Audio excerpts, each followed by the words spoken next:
Welcome back. Welcome back to the Detroit is Different podcast studios. And in studio, I got to guess that this is the year we're getting a lot of people that should have been here. So if you know me and you know you should have been on here, let's connect, because usually it is not anything like not getting you here. It's just one of those things where we got to make the perfect time be the perfect time. And this brother has a vastness of many things. Some into the creative arts, definitely dealing with music, definitely also into politics and a realm of business, but always it's great to see a mighty coat in here, meaning a Northwestern high school coat. Jonathan Kinloch, how you doing today? Doing fine this nice Sunday morning. Yes, yes. At least it's not snowing. You got that right. It's the throes of January, and you know how Detroit and Michigan can Absolutely. be. It's in the mix. I was on the track running, and it's like, ooh, got to get them fingers, but make sure it's cool. Absolutely. Yes, sir. All right, so I always start these like with the roots, and there's so many different ways where I'm sure I'm going to have to welcome you back, because you've touched different realms and cultures connected to not just Detroit, but I would say Black America itself. Yes. But let's always start with the roots. You and your people, how many generations deep to the city of Detroit? Well, one generation, Okay. 2 generations at this point. Well, my parents came here Okay. in 1967 from New Jersey by way of Dillon, South Carolina, and Hughie, South Carolina. So my family's original roots are in South Carolina.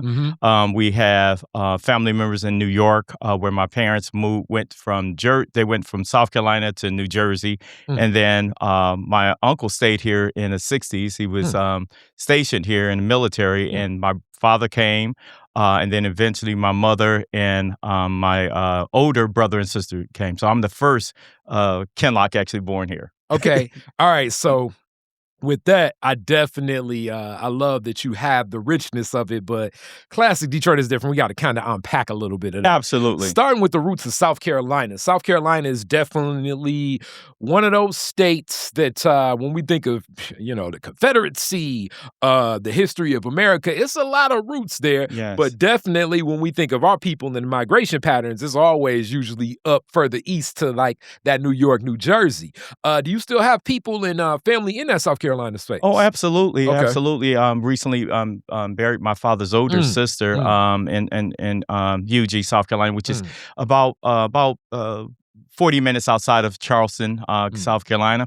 So we have a rich history and relationships in South Carolina, in Charleston. My cousin, who, when I used to go and visit my grandparents during the summer, my cousin Jerome Kinloch served 30 years on the Charleston City Council. Wow. And their council is structured differently from ours in ways that they have a strong council form of government, even though they have a mayor, but the council has strong oversight. Okay. Like their municipal judges, they're like our 36 district judges, their municipal judges are appointed by the mayor with the approval of the council.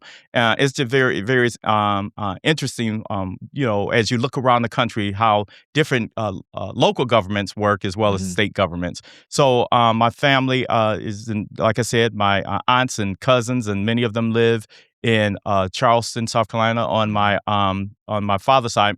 Unfortunately, I lost my last of my mother's siblings, and there's no more Cole Pearl and our Chester Kuzar children alive. My aunt died. She died last year in New Jersey. Yeah.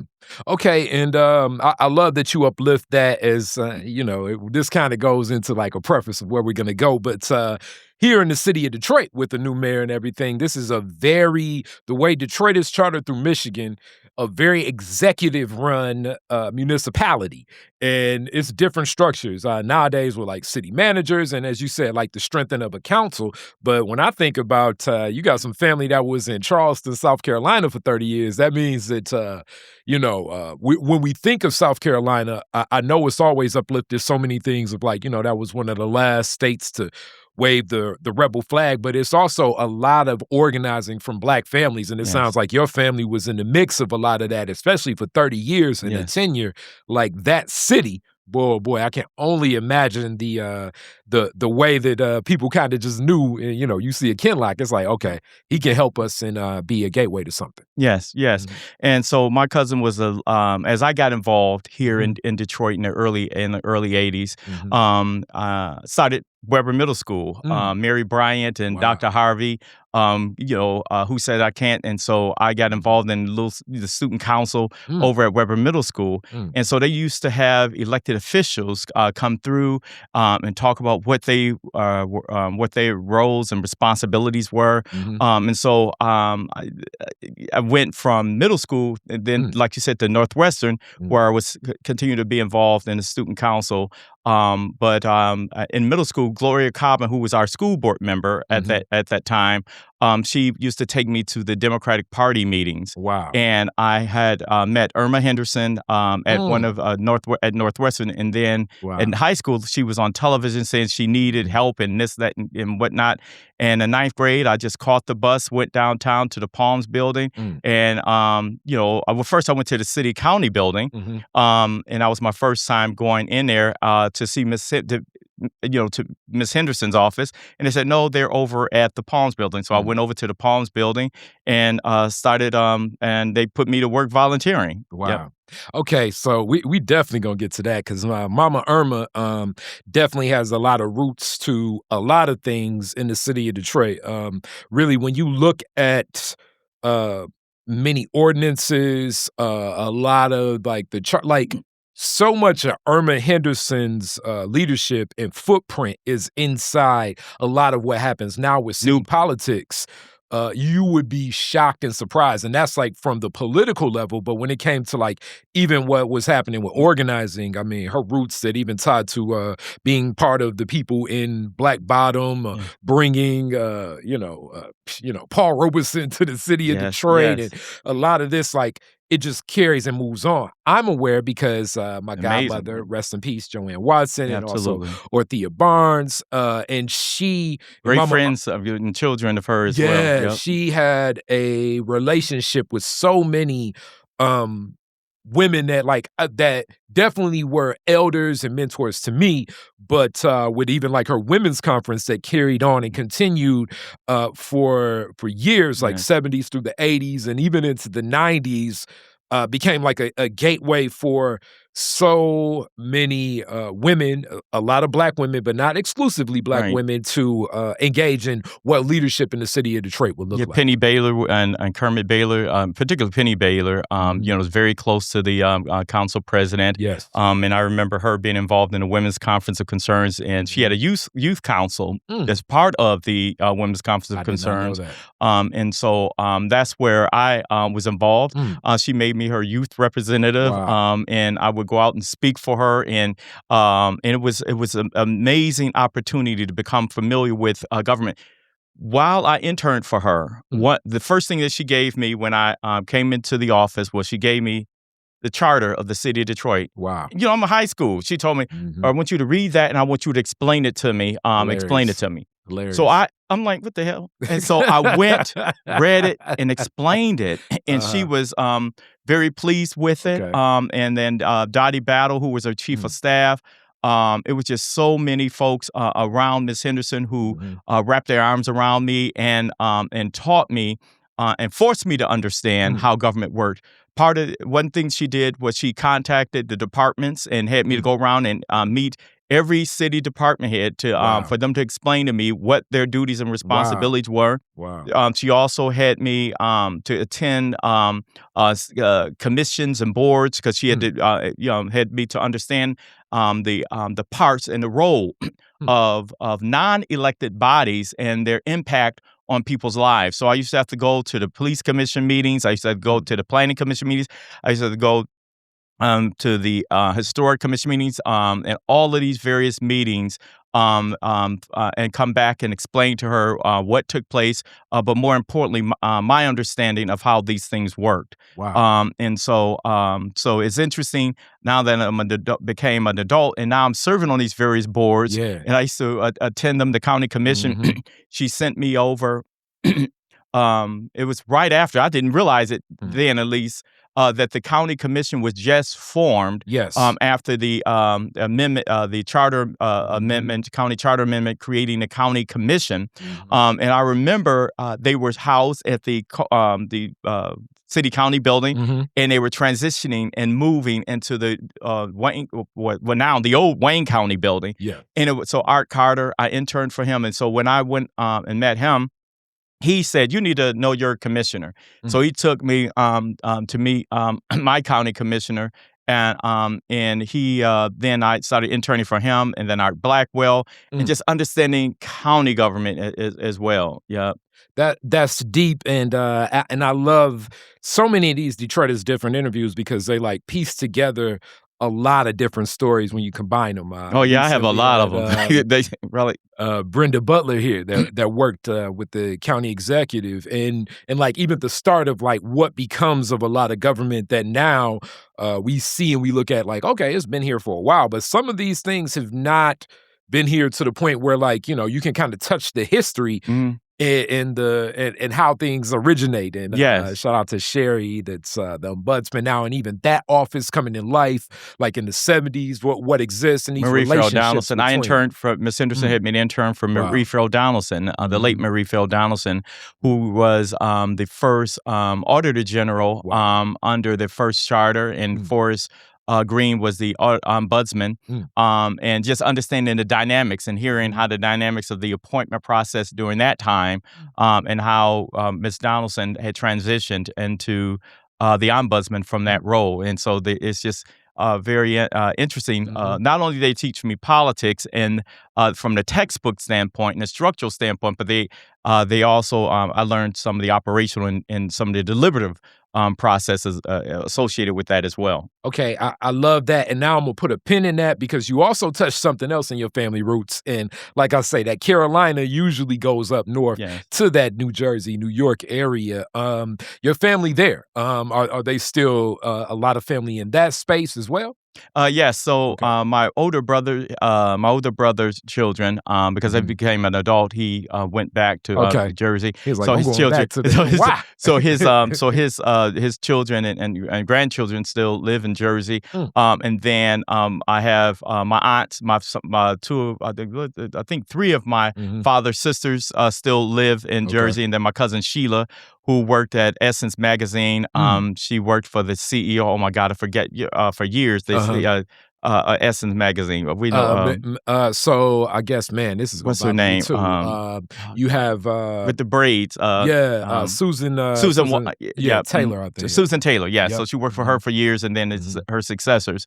And so she still does media and other media and other consulting in that space. Yeah. Okay, definitely. All right. So the roots, even here in the city of Detroit, I have to ask, what neighborhood did your family start in Detroit when they made the way here?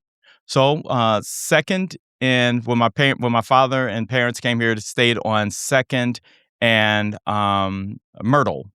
Down, you know you're a Detroiter when you remember, what is the street formerly known as Myrtle? I'm formerly known as Myrtle. Martin Luther King. MLK. Okay, MLK. I didn't even know that. So right there on the corner, in a two-family flat. Okay. And then after I was born, 6 months after I was born, they moved to the Old West Side. Old West Side. My father was attending Clinton Street, Greater Bethlehem Temple Church with my uncle, my uncle Sandy, and so he met one of the members, Sister Gurley and them, and then they knew of a home on Stanford Avenue on Old West Side. And so my parents moved when I was 6 months old over to Stanford between Milford and Moore, which used to be called the Church Corridor. You had Hartford Memorial, St. Stephen's, John Wesley, Tabernacle, and the churches literally around the corner. Yeah.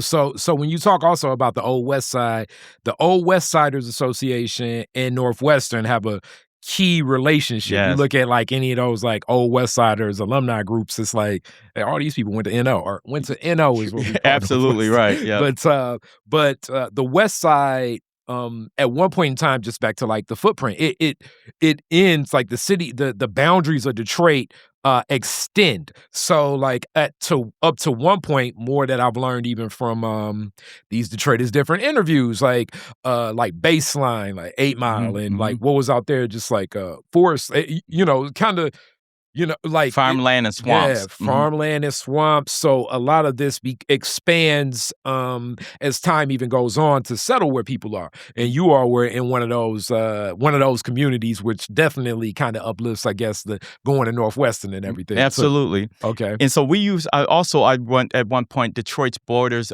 began and end at the, boulevard, Mhm. folks said used to say, and Outer Drive, began and also end at the river. Mhm. A lot of folks, Yeah. did not realize that, but, especially those of us, who grew up on the West Side Yeah. didn't realize how far the, Outer Drive went Mhm. around, to Yeah. get back to the river. And hence it's one of the most for anybody that's not from Detroit, Outer Drive may be one of the most confusing streets.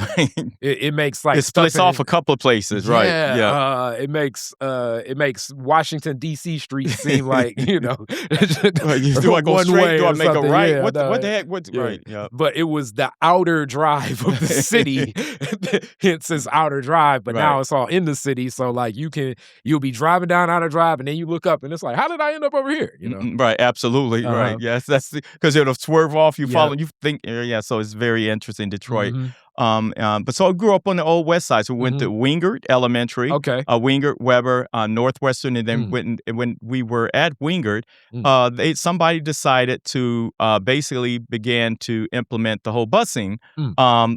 like, I guess, about 10 years later or so after the Mhm. ruling, a few years later after the ruling, to the point that they disrupted our, relationships Mm.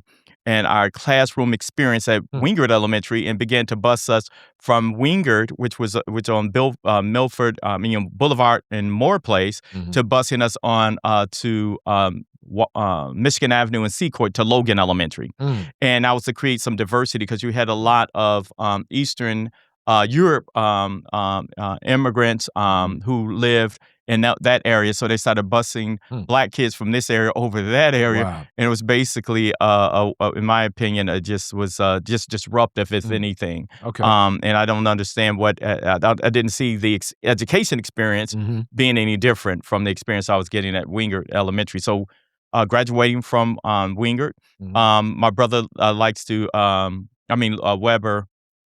Graduating from Logan, Mhm. my brother, as he was running for mayor, told the story about how the utility got cut off, Mhm. and that experience there. That was during the transition of Ronald Reagan. If Mm. people can remember when Reagan came in, all of the social safety net programs were cut. You had a lot of policies out of Washington Mhm. that caused for these plants to be closed and have these layoffs, and so you start seeing the plants close, automotive Mhm. plants closing. And so my father was laid off, and in ways that impacted us, my mother, as well. And so we went through an issue. So we eventually had moved over on Mm. Kentucky, and 96, and then attended Cordis, and then finished up, went to Noble for a few months, and then went over to Weber after we moved back over into Okay. our old neighborhood. So that's the journey, Mm. and there's a lot that went on during that time. But God is good, and God has always protected our family. Yeah. That's beautiful, and as you uplift that, other things to definitely speak to, that relationship of a lot is we're looking at another president, impact a whole lot of how things function, currently with Donald Trump, but definitely, Ronald Reagan's, approach to, how he went about running in politics was, as I think, like, really the start of me people using more of that term dog whistling. So dog whistling, if you got a dog, you blow the dog whistle and only the dog hears, and it's similar to like a lot of like the McCarthyism, that was a lot more like a Orrin Hat, like Strom Thurmond and all these Yeah. like more staunch segregationists. Right. The Ronald Reagan was able to, and when I say him, like a lot of like that original "Make America Great Again" machine, because that was a Reagan slogan first. We're like taking how do I put this? Like, they were taking a lot of the points that they felt like, okay, we can't say that explicitly now because it'll have people thinking, nobody wants to feel like they're a racist, and like put that into like the concepts of like trickle down economics and a lot of the rhetoric that built up to this. This is also kind of real pivotal even into the city of Detroit, because that Republican convention that eventually like puts Ronald Reagan into the forefront of like leading the Republican Party, similar to the Democratic convention where Barack Obama spoke, that I think thrusted him into the lead to become the president of the United States. That took place here in the city of Detroit. 1980 And I don't know nomination if convention. a lot of people kind of know that was at Joe Louis Arena in the city of Detroit. And he's speaking like really directly into a lot of what's happening in Detroit politics, dog whistling towards the figure of Coleman Young and his relationship with Jimmy Carter. So I know I'm giving you all a lot of information, but this plays a key role even into the next thing that I'm going to say, because it strips away a lot of things that were standard in education, things that were standard in the ways that businesses function and definitely families function. And this directly hits our alma mater, because Northwestern up to that point in time it's always uplifted, like Ray Parker Jr. Northwestern's relationship not being so far from from where Motown was. This was just a known thing that we would hear. It would be like you would graduate from Northwestern and have the opportunity to go on tour with Motown. So it's like you just learned saxophone from high school, and you literally could possibly end up touring the world with Mr. Rogers. Remember, he was the band. He absolutely had those relationships. Mhm. So it's interesting you speak of that because, Mhm. see, Northwestern being down the street, Motown had a very close relationship with Northwestern. When I attended it in the 80s, they would coordinate with the various principals, Miss Leslie and various other principals down through the years to bring those artists through Northwestern, because many of those artists, as you can recall, went to Northwestern. And so they would stop by and we began to build a relationship. That's where I first met Esther Gordy, Esther Gordy Edwards, at Northwestern. And who knew that down the road, like you mentioned, that my life would pivot and cross over into the whole entertainment industry. And she was very, very helpful, because when artists would come to Detroit, I would always take them by Motown Museum, and she would give them a personal tour of the museum. And then her granddaughter would also assist at that time. So it was Motown, like you said, it had a very important part in place at Northwestern's in Northwestern's history. Yeah, definitely. And even as I say, the interviews, you can combine them. So watch that Jar McKinney interview, because even Harold McKinney and all the jazz artists as well. So it was not just Motown, it was the jazz artists, it was some blues artists, like a lot of the strength of the music department. James Carter, we graduated together. It would be right there in the mix at NO, and they would be, like I say, taken across the world from those talents, which that kind of drives me into, I know your history into music, and you just shared so many of like the internships and the politics and everything. How do you get involved in the music industry? Well, so I was working at, I was working for the state senate, and my one of our family members was dating a young lady whose father owned Trend Industries, which was an automotive supplying company. Okay. And so I had just worked for the state senate. And so at that time, the county commission, my commissioner, Clarence Young, nominated me for the Wayne County Planning and Development Commission. At that time, I was 18 I was gonna say, years how old. old were you? 18 years old. Yeah, I was like, and so I was appointed to the Planning Commission representing industry. Wow. And so because I was the government liaison for Trend Industry, Mayor Young had and Fred Martin recommended me to Charles Woods. Wow. And so he put me in that role over at Trend Industries. So one day, a friend of mine was and I were driving down Woodward, and this song came on called "Just Can't Handle It." And I was like, "Oh yeah, I like this song." And then he said, "They coming to concert." I said, "Oh, who are the group called High Five?" Mhm. And then I said, "Oh, let's go to it." And then also, Mhm. Tony was coming. And then so I contacted. I said, "You know what? I want to give them a key to the city because a Okay. few years earlier I arranged for Mayor Young to give Janet Jackson the key to the city." Okay, wait, time out. We're gonna come back to that story Yeah. too, Oh but yes. just know I gotta get to that story, but Yes. continue. Yep, and so Uh, so then, so I reached out, to Mayor Young, mhm, and I asked him if he would give them the key to the city, mhm. and he says, who is Tony?" And I'm not giving no name. I'm gonna give it to Tony. Stop bothering me with this blank, blank, blank. I told you this, that, and the other. And then so he's like, call Fred and to Fred. So then Fred Martin, I talked to him and he said, no, the Uh, mayor's not going, nope, that, all this, that, hilarious. and the other and Uh-huh. stuff. And then so then I said, okay, get him a Spirit of Detroit award. Okay, So I called Gil Hill, who okay. was the president of council at that time. And it was, yeah, I did that. And then I said, you know what? I wanted to show, I'm going to tell you, basically Mhm, organize a whole day for him. mm, And so I asked my boss for a budget. And so mm, we had a limousine. mm, And then we also had, and so then I called Steve Soul Food. mm, And so he had arranged for us to, have mhm. a room there to eat. Okay. And then I reached out to Esther Gordy. Mm. And then so I organized a whole day for him. Then Wow. so I said, we gonna need a police escort. So I Mm, reached out to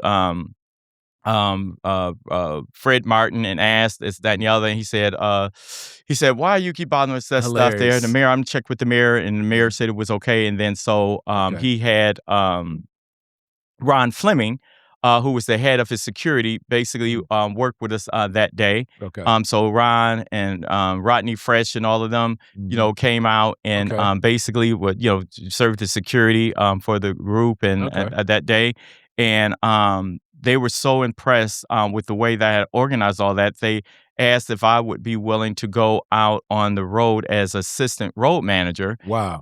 and that if Ron would be able to go out as head of the security for they're getting ready for Budweiser Superfest. Okay, wait. Now I'm gonna ask you this question from the lens of something that shout out to my guy comedian CP. He was just talking about this like at one point in time when opportunity presents itself. So when that opportunity presented itself, as this is definitely like a culmination of places you've been, things you've seen, relationships you've had, but you're also you're very young in reference to all of this. In a lot of ways, I assume like you're the age of them or maybe even younger than some of the guys. Um, how did you what was your perspective towards the offering of that opportunity, A, and then B, how do you how did you like assess that this is something that I think I have the skills and the confidence to execute? I remember when that offer came. I didn't know anything about the music industry other than Mhm, listening to radio and then what stories I've heard about Motown and mhm, and various people who had was part of that Motown experience mhm, who I had come in contact with. So that was the extent of my like, understanding of the music business, and so but I saw it as an opportunity to travel and so the road manager and the manager was explaining stuff to me what the experience would be like, mhm, and and it was something that was interesting. But the biggest thing I had to make a decision was to take time away from school because I was attending Wayne State at that time, so I had to mhm, decide whether or not what I wanted to do then. So I take some time away from school. So I did decide to go on the road, and mhm, then Ron Fleming got permission from the mayor to go out on the road. Initially, Stanley Knox had denied the request, mhm. but Mayor Young did authorize him to go out on that first tour. Okay. So we went out on the tour, the Budweiser Super. We went out to start on the Budweiser Superfest. We left the day of David Ruffin's funeral. So I left the tour. I'm saying You we went left to on the go on tour tour, David that Ruffin day. funeral. So we Wow. left. So myself and Ron Fleming. So I was over at New Bethel Baptist Church, and after it left, Reverend Smith and all of them, and then went to the airport, and we took off for the tour. Yep. Okay, all right, and also the other point, and that's an interview I got to get, but at that point in time, and really today, I think it's a little bit more not as like explicit, but definitely back then, the relationship between a lot of, I'm just being honest, a lot of liquor promotions and tobacco promotions and what would happen with a lot of these tours, it was just kind of like the stamp of like what was known. Let me speak to that. So we went to Fort Lee, New Jersey. We was at the day in the parking lot a Days Inn. The guys had already been rehearsing. They had their wardrobe. The label gave the tour support and the band. Everybody was there in the parking lot boarding, and the buses, because we were going to head out. And they got a call from Al Heyman, explaining to them that they were basically not allowed, that they got word that High Five could not perform on the tour because they were minors. And so that was, as you can imagine, devastating. So Wow. So you had the executives, Barry Weiss and Barry Weiss and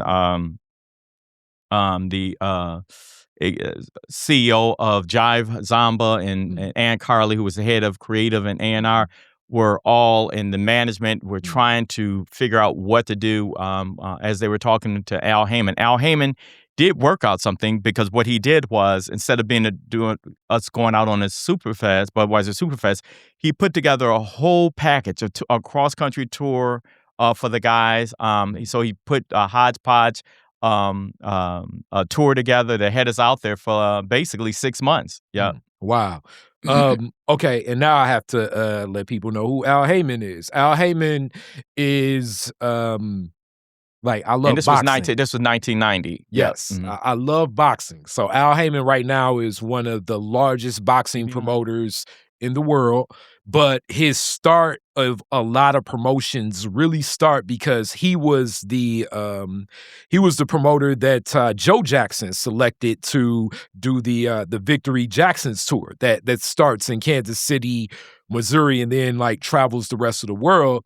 And from there, his relationships with Don King and others, and just navigating spaces and places, and just a heavyweight in a lot of things. And he's not as in front of the camera as as a lot of entertainment figures you would expect to be, but definitely very known, a lot of them Cleveland roots and a lot of other things, but definitely one of those people that could piece together something like what you all did. And in some ways, I mean, I assume that 6-month tour was probably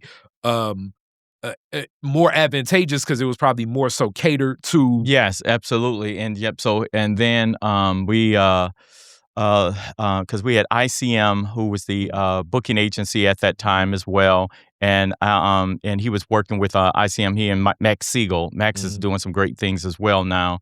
And then you have so that was the crux. That was the start of it. And so I managed High Five. And the way that even came about after the tour ended. The group wanted to.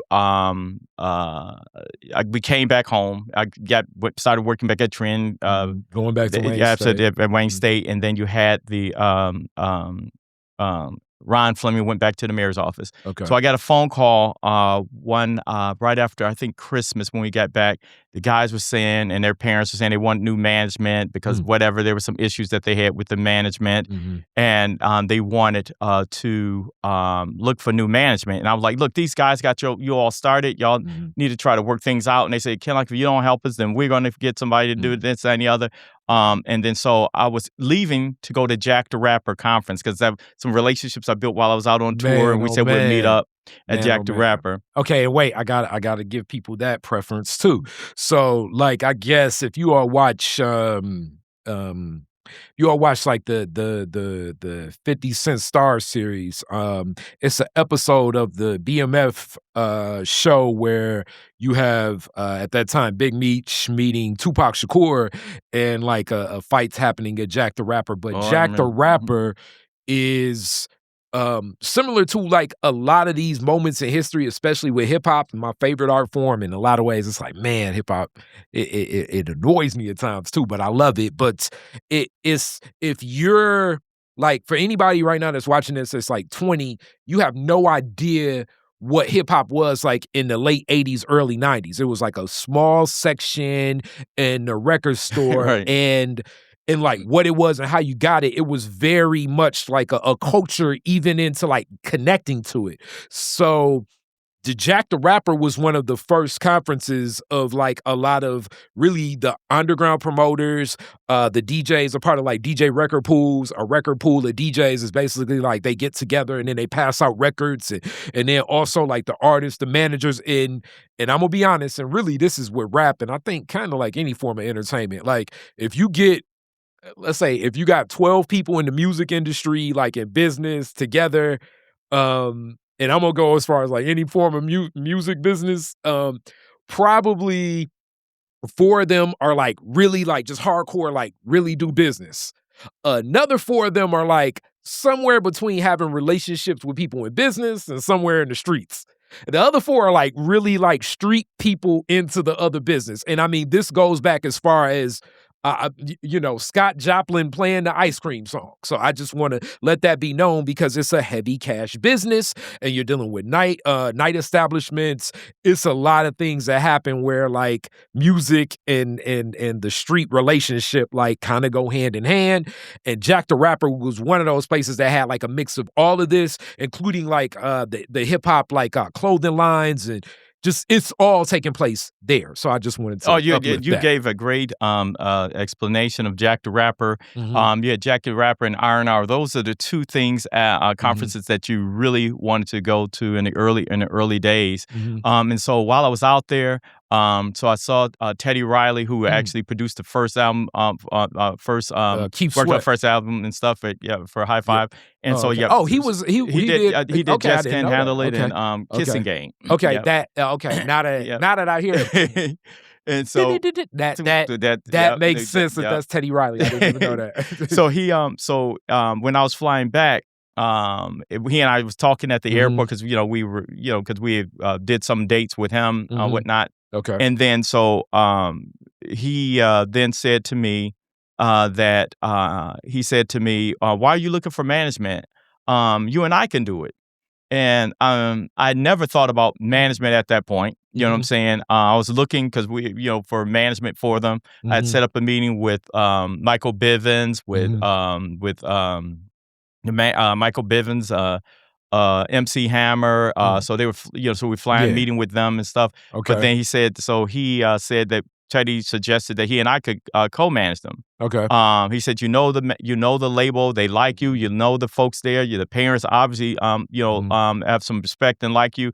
He said, so why don't you and I just do it? So, wow. So we were still looking for, so I'd say. So you were like, for lack of a better term, you saw it more as like, okay, I'm interim for now until, Not even interim, because I was still looking for management. Okay. I wasn't dealing with nothing. I was just, at that point, nothing other than, them. So I was coordinating stuff. So I never thought about actually being the manager because that's a whole nother level. Yep.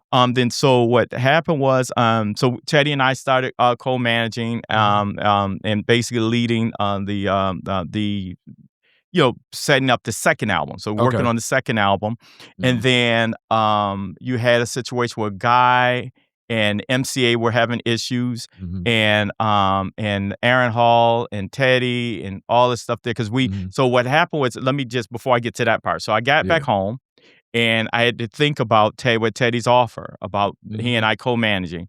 So I had to decide whether or not make that decision again. Do I stay in school and all this stuff here, or do I go into a world that I had tasted Yeah. and saw the excitement and the ability to, because I always wanted to own my own business growing up, and being able to work in an area that is allow for me to travel, to meet new people, and to also do some deals because the guys were about to start working on their new contract. Wow. And so I went to my boss and asked him if he's like, John, look, I let you do this last time because he still was paying me. Because he was still paying me all while I was all on the road. Shout out to Trent. Yep, Charles Willis, he was a great man. He and Dave Bing had his Bing Steel, and then he had so they were two black suppliers to the automotive industries. And so Charles Woods was a great man. He died a couple of years ago, and just a wonderful person. So I went. So he said, "Well, look, I can't do that. I can't continue to pay you while you're out there perusing around the country." And then so then I talked to. So I then spoke with Ron Fleming because Teddy also was looking for security and some other stuff there, and also they were going to do. Guy was going to do another tour, and then he wanted Ron to do his tour, and Ron went to the chief again, Stanley Knox, and Stanley denied it. And then at that point they met with the mayor, and then basically Ron decided to retire. And so he went and started doing his thing, representing boxers and security, and built out his own security firm. And then I went out, moved to Virginia Beach. Wow. Right there with Teddy. Yep. So I basically kept my residence here. I never changed my address. I always kept my residence right here in Detroit. But I went to Virginia Beach, and so Teddy and I were co-managing, and then Harvey Austin, who was his manager, who, like you mentioned, he was a former boxing manager. If you know Teddy's history with Gene Griffin, Teddy liked to surround himself with strong folks because he understood, because he grew up in Harlem, and so there was a different dynamics of how he approached the music industry and the people he had to deal with and keep away from them. So Harvey Austin was somebody who was very interesting. So eventually Teddy began to part ways from Guy, and he said, "You could do the management. You manage the guys. I'll produce, do whatever you need me to do. But you handle the management, and then because I'm dealing with this whole Guy and MCA and suing them and all the stuff there, so I got to focus on this." So I started managing the guys, and then basically began to build a team. Their lawyer, who they had, William Lewis, continues to be my lawyer today. Wow. And then I expanded their business manager, Bert Padell, Nadell, Fine and Weinberger, introduced me to folks and met me and sat down and explained to me the dynamics of the music industry. And one thing you have to do is you want to have people who know the folks in the room. You want to build your management team with people who are experienced, along with the people who you trust. And so I built a relationship, and even today, right now, I'm still have the relationship with Paul Schindler, who used to be at Grubman and Dursky and Schindler. So Paul was my lawyer. Grubman and Dursky, they had relationships with all the CEOs at the labels, and that was a key part of me being able to go on to produce. To do the deal with High Five, and even how I got the deal with Irvin Azoff. We took them from Jive over to Giant Warner Brothers. Irvin had started a label called Giant Records, and he was the former CEO of MCA. Also, you may have heard of a company, Live Nation. He founded, went on down the road to found Live Nation. And so learned a lot from Irvin. And then Irvin decided to get out of black music. And then I took Tony and looked to take the group over to a new label for a young man that I've known. We all knew since, all of us knew, because it was just, remember in the 90s, everybody was young and whatnot, and so all the black folks knew everybody. Not a lot of, And I was a manager, and in a group. So I knew him over at Uptown. And whatnot, and so then he formed a label called Bad Boy. So I did the deal over there with him. And then unfortunately, down the years in 2007, Tony Thompson died of a drug overdose. Yeah, definitely the unsung of High Five is there, and it's not just High Five. I mean, like similar to like what I said, like way back to Scott Joplin, like the stories of a lot of entertainers, but definitely with music. And one of the tough things, as much of my life as I spent like, and I learned a lot from hip hop. And now I really want to get back into politics of how what you learned there helps you navigate in this space. Absolutely. But and it's some very close similarities in the sense of this. And it took me so long to like really like internalize in me. And so many people say, man, you should do more music and you should do that. But this is kind of how I felt in music. It's like the more you are like connected to the music, the last you're in line to get paid. And that's just how I started like it started internalizing. Like you need so many other things to come to life and manifest, meaning like, you need a venue. You need to make sure that venue can make revenue of it. Venue needs parking. That you got to promote what's going to happen. The agent, the manager, the publicist, the people that do the sound, that do the lights, and all of this stuff. And then at the end of the day, you're at the end of the line, and you're relying on so many other things to like fall right in line for it to happen. And then the other thing that's also tough about the music industry is all of those other things that are in line, they kind of already, as you said, that like they have the relationships. So I'm not necessarily explicitly saying like, they could take any person from off the street and just put them in that spot and it will work and be a success, because that's not true. But it's tough because like just the how transactional it can be. And as an artist, you have like this deep intimate connection to what you're doing, what you love. And it's tough because you can't you gotta almost create something that you love and then act as if this is the worst thing that you've ever created and put on a business hat and say, where does this business make sense? So let me say this. What you have to do is first and foremost get into the music business, understanding that it's in the reverse. You have to understand it. It's the business of music. Yes. That's first and foremost. Yeah. From an artist standpoint, you can't go into it if you want to take your career seriously.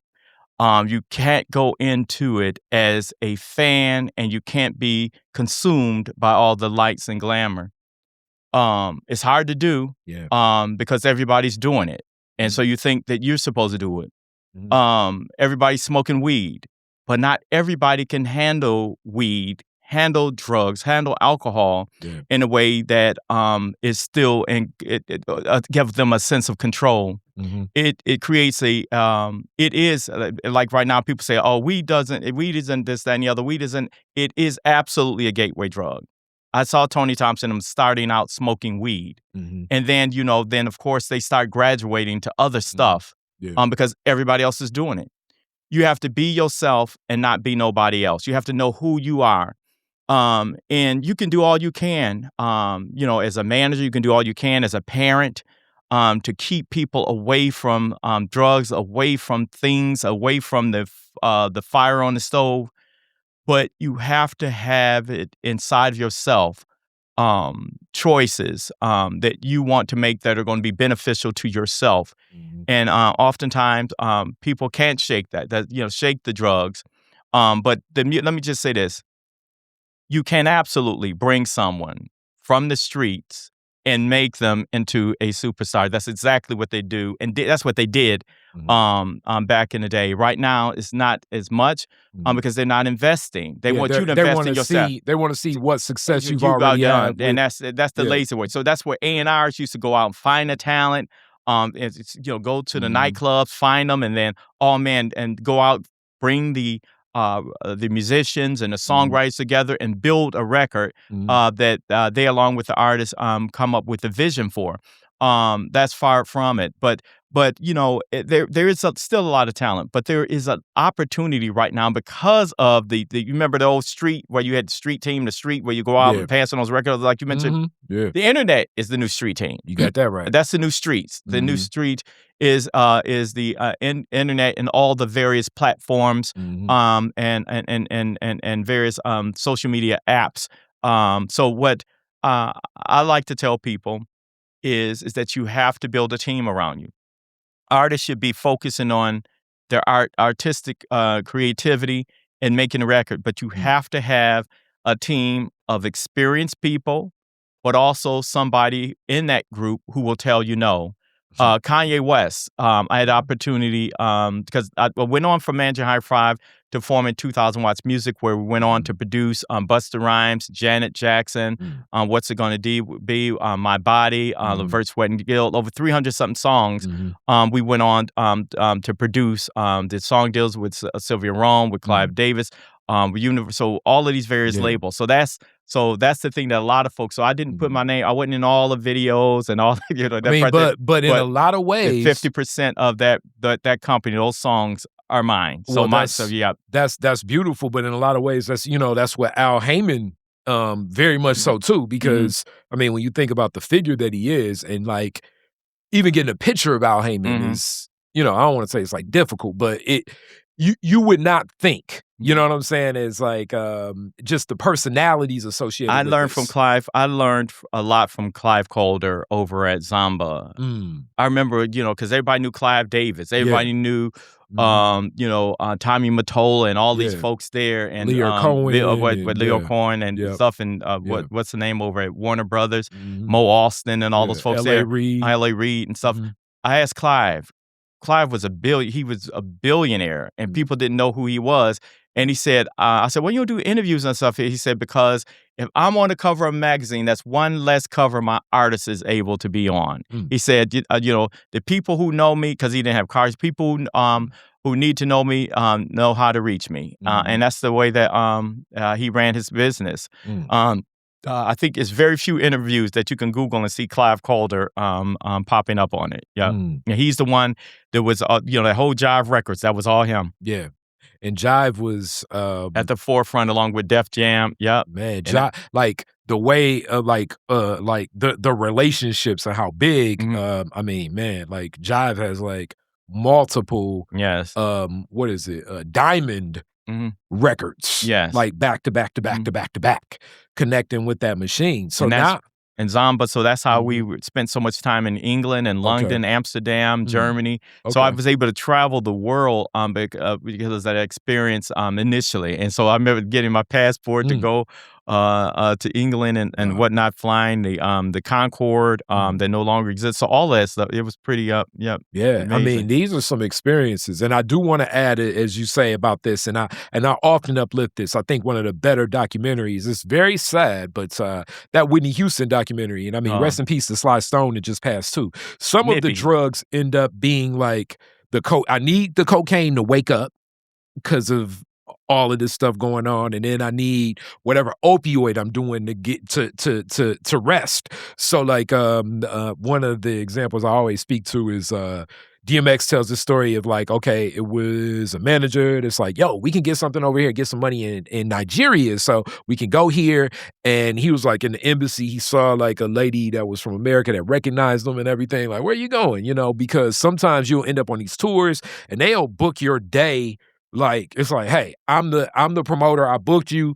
You want, let's just say $100,000. Of this $100,000, $20,000 is mine. I went to these 3 record stores and that also own like these chicken places. So I need you to show up over here, take pictures with them, do a meet and greet over here, walk in the studio, say whatever on like this person's song, like almost like, hey, if I got you for the whole day, I'm booking you for the whole day. So like this form of like, as I say, it's like transactional usury can happen too, where like you land in wherever you're at and like almost like, over these 24 hours, it's going to be booked. And then if the ticket sales aren't as much as they need, it's like, okay, well, we need you to do 2 after parties. And you're like, Well, so over there, that's why you have to have. So we had some great booking agents and folks help coordinate that. Particularly when with the Africa, we had security, like they military guns and those things there for the times that we spent there, and we were invited by the government to go over there for the World Hunger tour to Lagos. So went to about 3, like you said, you booked us the whole day, and it was like very much so. They flew us on a plane, chartered plane, and us and. Oh my God, Kool and the Gang. It was just a host of us that was on this plane going over to Africa, and it was that was my first time there. It was a lot of fun, but it was hot. I like to say back at the hotel room. I mean, stay with the air because it was oh my God, it was so hot there. It was like so it was, and that's all I'm saying. And they didn't have refrigerators, so you saw these carcasses as you were driving, and just. Cattle and so just because they didn't have refrigerators, so they would have to cut the meat, cook it, and all that stuff. So we were like, it was very fresh, interesting, literally fresh. Yeah, you probably that food probably so fresh. It's like man, you eat like a pound of ribs over there and lose weight. You know what I'm saying? You come here to America, so the guys, half a rib. The guys, when they went overseas, the only thing they ate was you had to be in Kentucky Fried Chicken. When they went over, they tried nothing. I was trying everything. Yeah, I was much smaller. I was like hilarious. 171 back then. Okay, yeah, that's how I gained all this weight. Gotcha. Hey, if the world experience, and now I guess I'm jumping right into the politics because now. As I say, like I see it because I've done different things in music that there are very much similarities because and sometimes the politician, I mean, obviously is like you can be the last person to like really navigate that. And just like a music artist, you have to really rely a whole lot on a lot of people in that space, your cabinet, your staff, the people interacting with the community. You know what I'm saying? You could be the greatest politician, but you have a person that's like your community liaison that's out here cussing people out and doing God knows what. And they like, I hate them. And then it's like, I didn't even do nothing to this person, but how did you see that, the similarities, and how did that world, coming back to like some of the politics here, connect? Politics taught me and prepared me. Those years in politics taught me and prepared me for a world that is more political than politics. Wow. Because you're talking about millions of dollars. You're talking about the ability to change lives in ways that, same way with politics, but the music industry is, you always have daggers pointing, somebody trying to take your act, somebody trying to take your record, somebody trying to take your position on the charts. And let me ask you this then, because this is another one thing that comes up. Mike Epps even speaking about it, but especially like in music. Why does it always seem so much like a lot of artists feel like it's a zero-sum game? Like it's like, just for lack of better name, it's like, I'm Nas, you Jay-Z. Why can't I just feel like it's enough space for both of us? Well, I could see at that level, it makes absolute sense. But when you're trying to break out, for breakout artists, I can see that because the positions and, I mean, there's only one shot, you know what I'm saying? So I can see the competition, you having your promotion team, but and your marketing folks and you coming up with various programs to be able to position yourself to have a bigger presence and more success than that record that you may be either ahead of or just below. And so with the number one record, that potentially can speak to the longevity of your record continuing to be played down the road and adding to your catalog, which is ultimately your legacy revenue. You know what I'm saying? Adding to your generational wealth. So I can understand even at the top that you're fighting to have a number one. Even if it does not go diamond, the fact that it matters a number one record, so it positions it in various different rotations when you in conversations, and then elevate that record into the history of music. And so what that does is that continues to cause it to get played and become part of what I call the penny cycle. And that's what publishing and catalog is about, that your record is getting played somewhere in the world and is becoming part of that whole formula that allows for you to get mechanicals and performance royalties. We don't do performance royalties in the U.S., so we're missing out on that piece there as far as recording artists. But for songwriters, the performance royalties. Yeah. All right, and what's the when do you say, all right, let me jump right back into politics because the 13th Democratic, like you still have all these political relationships. I'm assuming like everybody's trying to like pass you a demo tape too. It's like So the demo tape not as much these days. I'm very selective of how I connect. Like I'm now shifted. There's something I'm working on now that's very interesting, but this is more so on a licensing piece, and this is with Sound Me and Beam. That's something there. Sound.me. So but from I never stopped music. I mean, I never politics. The political things. Political stuff. So when I was in Dallas, I supported. I had the guys perform for Ann Richards when she ran for governor. I had the commissioner, McLean County commissioner, built relationships in Dallas. Ron, what's the name from the mayor of Dallas? Helped campaigns there. Cory Booker in Newark, New Jersey, because I owned a condo in Jersey for 19 years.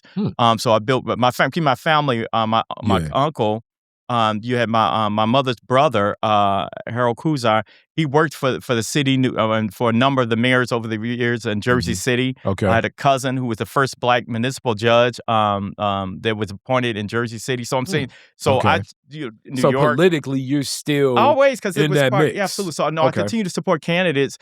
Just a number of Brenda Scott here in Detroit. I supported her, Greg Mathis and folks, and so I would support folks, a number of the candidates here as I went from stuffing envelopes to helping raise money and different things and stuff. Yeah. Okay. All right. And then as time goes and like, I guess, moving more politically into this space, what was that catalyst that right now, county commissioner, when that opportunity presented itself, where was you like, let me jump in this? Okay, so keep in mind, I started out in the 13th district when I was in middle school, and then through high school, I was secretary of the Young Dems and stuff at the state party, and then I had been involved in. Remember, I interned for Wayne County Commission. Yeah, I mean, you were like the liaison even when you were working.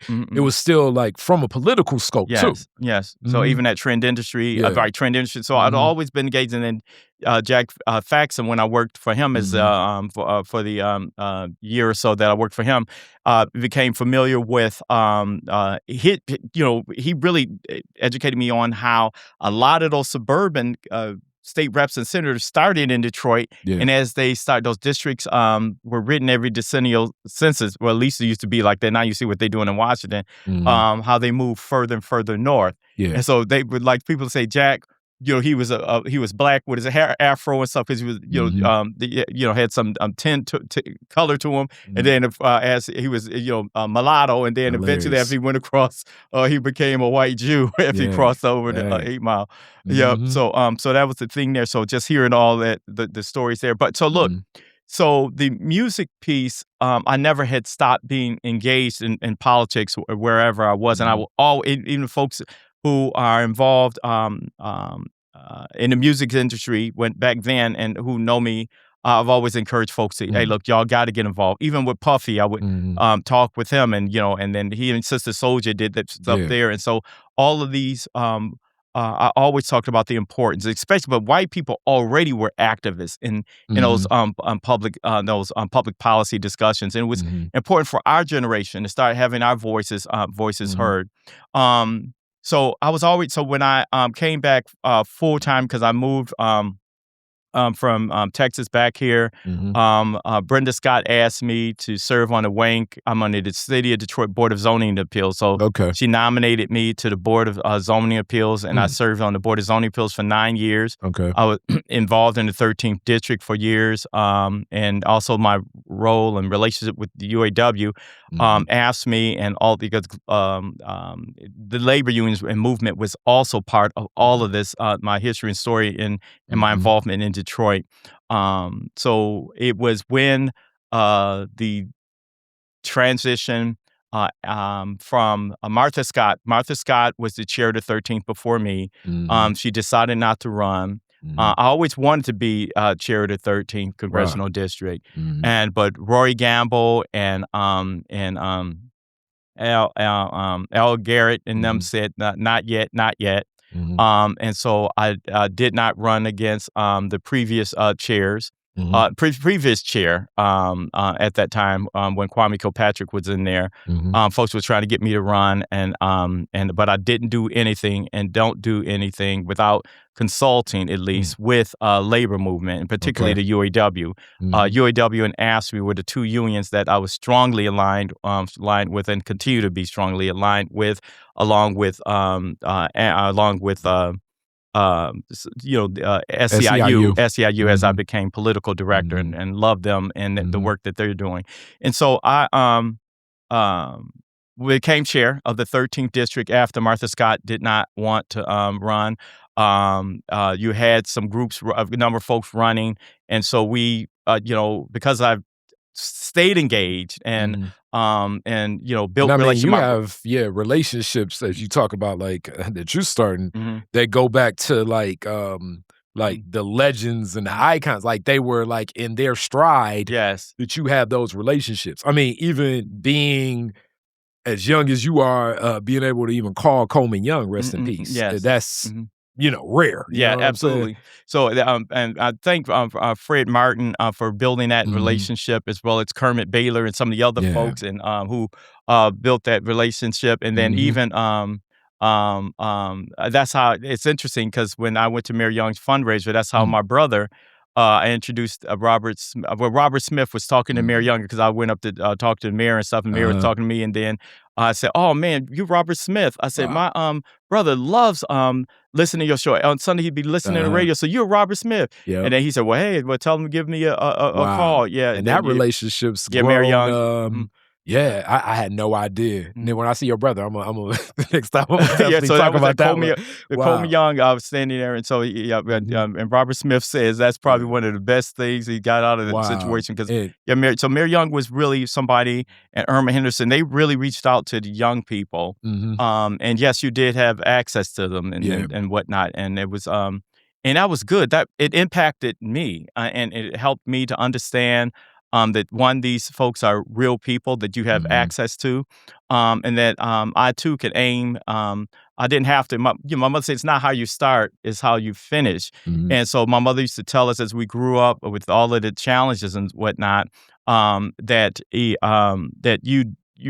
don't have to focus on the condition you're in. Focus on just making things happen and changing your life. Wow. Yeah. That's some great advice. And I also just got to say, even with the arc of that, like right now, and shout out to Sherry, she's always bringing this up, but this is how the census matters, people, because in my lifetime, I'm 43 now, but the 13th was like basically all of it was a point in time where we had 3 congressional seats in the city of Detroit. Oh, we had more than that. We had pieces, right? Yep. So people don't realize. So the 13th district, and this is what people need to understand, and this is it just spills into the whole 2024. Yeah. No matter what you do, I was told it all starts in your Democratic Party, especially if you're running for a partisan office. So you had the framework of it, the disinvestment, and because Dave Bing, basically when he became mayor, he wasn't engaged, and so you had Mayor Duggan, who was focused on the state party and the national party, but whenever I called, he was there to support. But basically, we were able to, because the unions, the UAW, when I became chair, the UAW and AFSCME were the biggest funders and supporters of it. So we were able to move and do our work, and we had offices and whatnot. So we just recently got an office when I worked out with the new chair of the state party. So we're sharing the office with the state party right there at the old Parkland Motors location. Okay. So that just opened in October. And so we're building that out. So the party is so important because it is the framework of it is basically the framework that we should be operating from in getting people out to vote. The whole purpose of precinct delegates, because when you think about precincts, inside of each voting precinct, because everybody live in a voting precinct. Mm-hmm. So it's my job as chair to make sure that we have a certain number of precinct delegates in each of the voting precincts within the 20 communities that are represented. But we must start making sure that people inside those precincts are activists, are people who are active in their neighborhoods, and it's going to focus on getting the votes out. We've gotten away from that, and that's what the number one priority is going to be, and that's one of the reasons why I built out the infrastructure over this last from this last mayoral election Mm-hmm. to build out the infrastructure to do what we need to do to win in these elections. Last year was a disservice for folks who basically walked away from the party and played games with their votes. Mm-hmm. Anybody who's saying that it doesn't matter who's president of the United States, you should be able to examine and look at what's going on now, and hopefully you have a change of an opinion. There's no way in the world some of the things that's going on would be taking place under a different administration. Mm-hmm. As angry as we are, as much as we disagree about the approach President Trump, there's a few things I hope that Democrats will take from his time in the White House. One, this bipartisan thing as an excuse not to move public policy that help Black people and help people in working families. This thing of must have bipartisanship is bullcrap. Mm-hmm. When you get the power, you need to govern and you need to push and find ways of, how to change people's lives.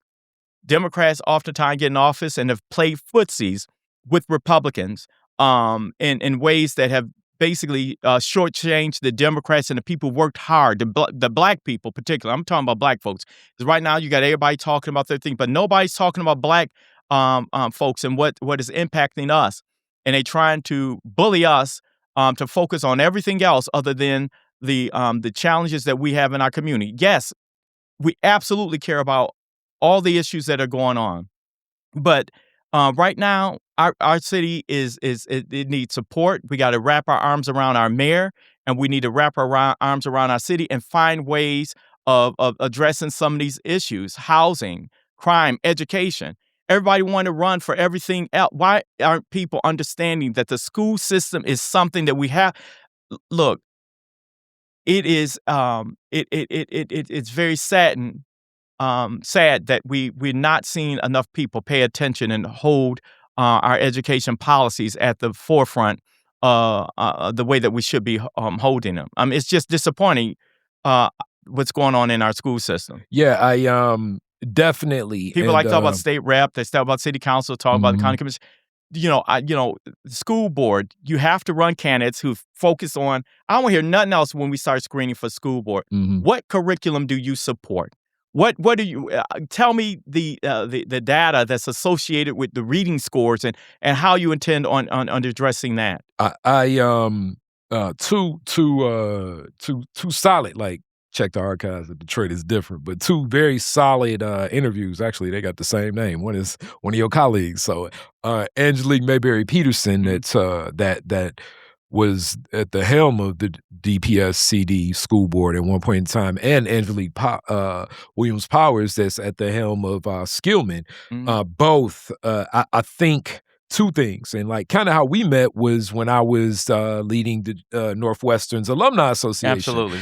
And as I always uplift the idea of a lot of times that what people think is going on in schools, especially if you don't have children or have not connected to it, but what's happened even like post-COVID of, first off, the ways that students have access to a school, and also the ways that it interacts. And one of the toughest things about like a public school, for instance, is in this day and era between homeschool, online school, charter schools, these different mechanisms, public school is always going to be the one that is held accountable for where that pupil will be just because of the way that public school is executed in our nation. The tough thing about it is you got two variables that are very tough that I think make it almost impossible in some ways. You got first off, you need to have count day. So you need the head count so that you can get the numbers for the pupils, right? And then on the flip side of it, you need to have test scores at a certain level so you can have access to other things happening inside that school. So like the beauty of the music program, even when you were in Northwestern, was not the beauty of the music program that was in the 60s and 70s. Yeah. And then by the time like I get there, it's almost like do we have enough people to teach the math and the English, or a dynamic teacher that can do all? Like I always uplift that Northwestern has a planetarium inside of Northwestern. Yes, and shout out to Mr. Tyson that ran that for years. But Mr. Page before him. He's the first one. So it's like, a planetarium, I don't know if you all like, I mean, this is just me and my ghetto reference, but like the movie The Mac, where like he's like, everybody's looking at the stars and stuff, but it's kind of like this, you see the solar system and everything inside Northwestern. It's been closed because now to get a teacher that can teach it, they also probably have to have a teacher that can cover like all these other points and like to make sure that the test scores are connected, right? So it's so many variables that make it difficult, but the one thing that you definitely can pour into is just by keeping more eyes on it and understanding that, this ain't saved by the bell anymore. Things are different. Some differences I think are definitely strengthened. Some differences make it a lot more difficult, but also the thing is with all of the things that we're talking about, parents got to get engaged, or somebody in the family and the child's life, have to be involved. These kids ain't just going to get up and just do what they're supposed to do. The high absenteeism is an issue. Very high. And so even when we were growing up, we had neighbors, the whole community. It wasn't just your child. You just made sure that, other kids went to school as well. Get your blank up and get out here and get in the car.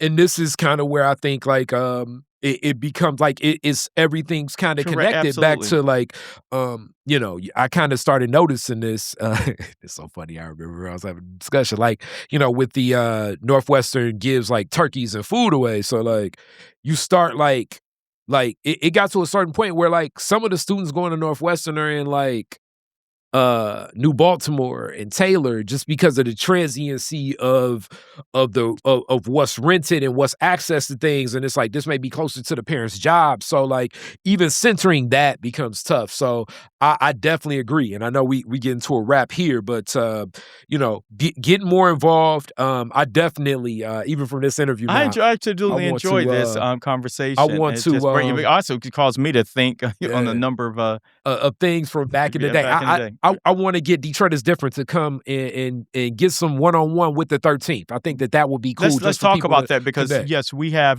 this upcoming Saturday. We have a precinct delegate training and party engagement conversation this week, because we have a convention coming up in April, and in which we will be endorsing candidates to support in the upcoming election. Not upcoming election, but in the upcoming convention. So this is just in order to become the nominee in November for Secretary of State, Attorney General, in those various Michigan State, University of Michigan, and Wayne State Board of Governors.